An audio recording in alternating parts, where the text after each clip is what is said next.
really after is community livability and sustainability. And what can we do with transportation to actually make a great community now and into the future?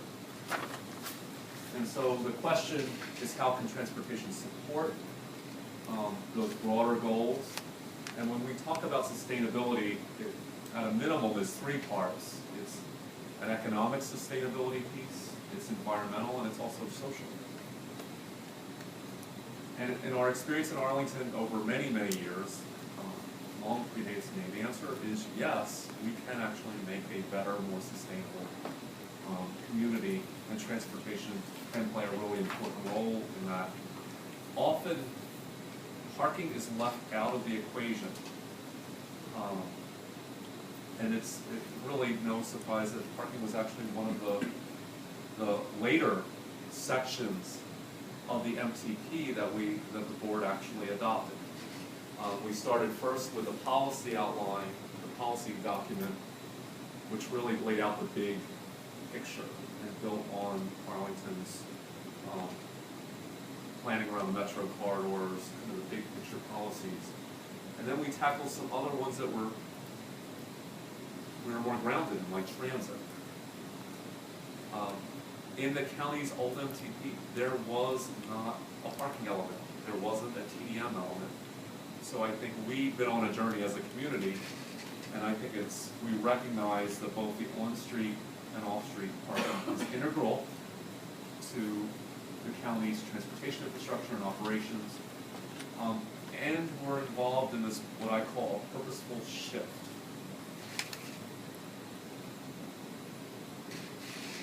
So just to quickly highlight some of the things that are in these documents, these are the overarching elements in the MTP: integrate transportation and land use, support design and operation of complete streets, and then manage travel demand and transportation systems. Those were adopted in 2007. These are the goals that support community sustainability, again, adopted in 2007.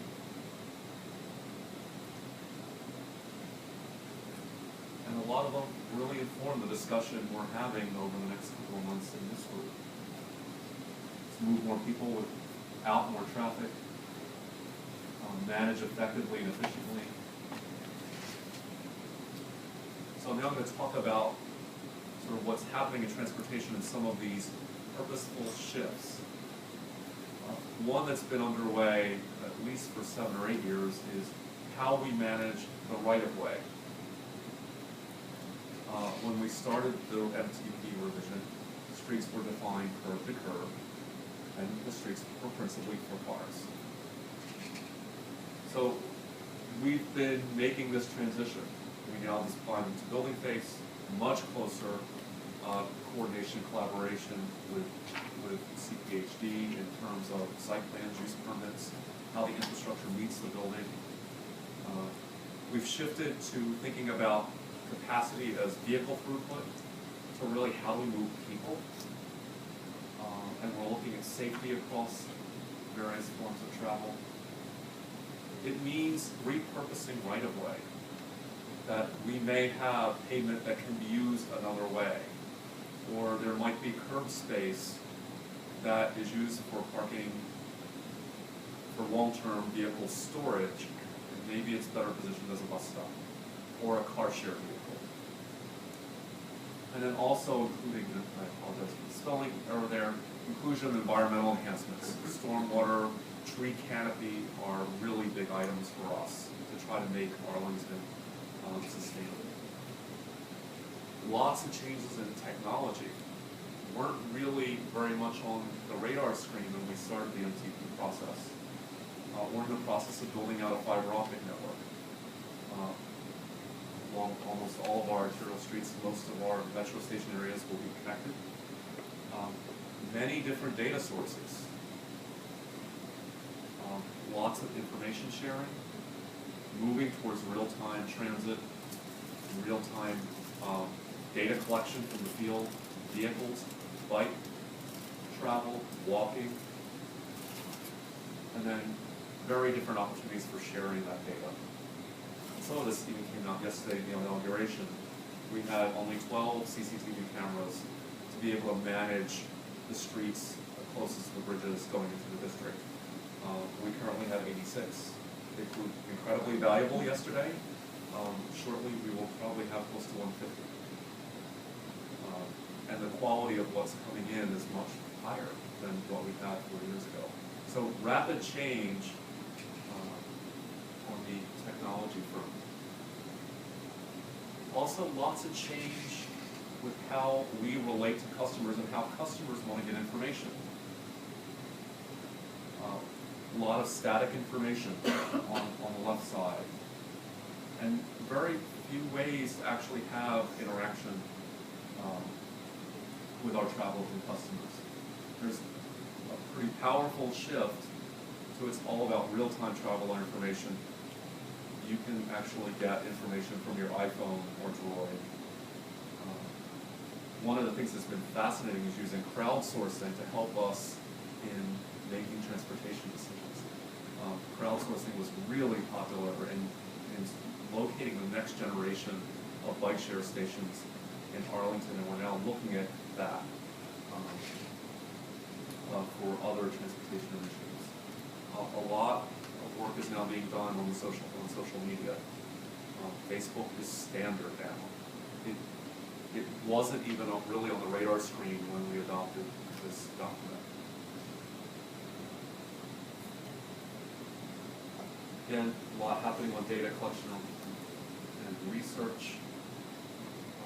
And in this area, we probably do more than most jurisdictions, really diving in on behavioral research. Why do people make the decisions they make? What are the levers that affect behavior change? And we're also beginning to collaborate with a number of research institutions, including Virginia Tech and some others. Do you do your own household travel surveys? We ended up building off of COG. COG we were given, I think, a couple hundred samples in Arlington, and we ended up quadrupling or expanding that many fold. In the same time frame? We actually augmented the sample and then went back in the next year using the same methodology. So we now have good behavioral data for our households by station area, which the COG data would never do. It was good for the county level, but Arlington, like the district, is so incredibly diverse in terms of the character of our neighborhoods that we really needed that information. The same way, our commercial districts vary. Some of our commercial districts are more walk-oriented, some of them are more rail and commuter rail oriented, and knowing that becomes important. And now to the topic of parking. This is, I would say, in some ways a lagging area for us in terms of innovation. But again, some of these other areas are carrying over into parking. Looking at better use of the on-site, on-street spaces. We have over 100,000 on-street spaces in Arlington. That's an incredible resource. How can we make the best use of it or make this a better community? And what's the right mix? It's everything from bus stops to car share vehicles, to bike share stations, to green infrastructure. What's the right mix? Long-term parking, short-term parking, loading are all things that have to happen. And in many ways, a lot of it is most efficiently accommodated on street. And then off-street. And really the heart of the subject for this group. Arlington, like the district, has a zoning ordinance, Susan, that was rooted basically in the 1950s with many, many amendments. And it was really about establishing requirements by use type. And so through the site plan process and our sector plans, we've really been making that journey to parking requirements tailored to site and neighborhood conditions.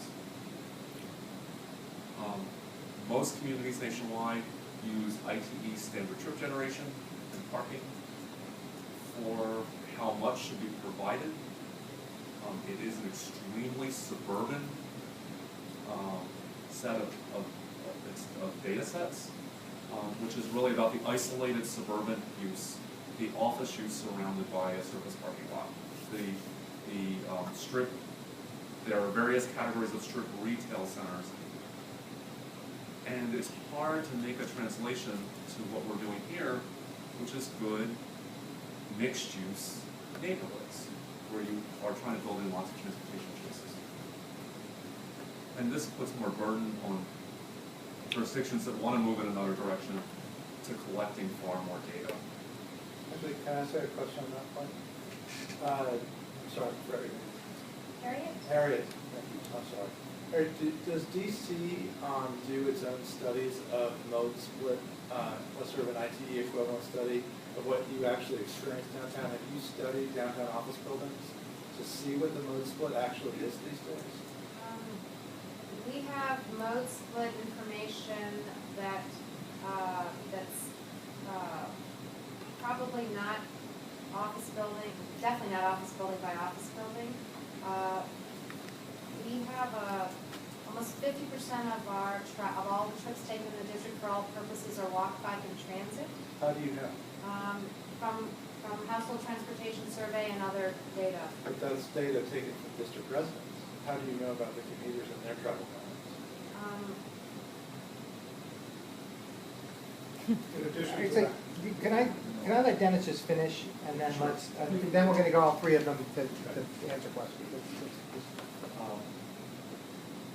Traditional parking requirements really just look at the site. And I think this conversation and a lot of our work in the MTP is really about the site in its neighborhood. What are the parking characteristics like the supply and demand in these different neighborhoods?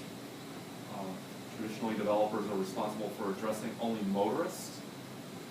And I think some of the discussions that we've had, and it really comes out of the MTP, is developers are responsible for the impact of building occupancy using all forms of travel. It's a more complex mix. It's not just about driving and parking, but it's about how can we make sure that this building and the neighborhood is sustainable and has the right balance of transportation, infrastructure, and services. Traditionally, private building garages only serve tenants. A lot of discussion, really codified in the MTP parking element, the importance of shared parking. This is a very expensive resource in Arlington. The low end for a below-grade structured space is about $40,000. It can go up to $45,000, $50,000. And so that's a resource that could be used more than once. But again, I think the focus is really not only getting the number right for the neighborhood and the location, but also having the right management approach so these resources are used appropriately. So a few lessons learned. Transportation system management operation strategies really can support larger community livability, sustainability goals.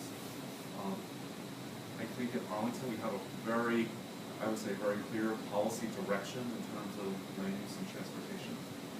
It's not a short-term commitment. And it really is this ongoing partnership that requires residents, employers, their businesses, developers, and staff to work together. This is not easy stuff. The old Euclidean zoning with the parking standard by use type was very straightforward.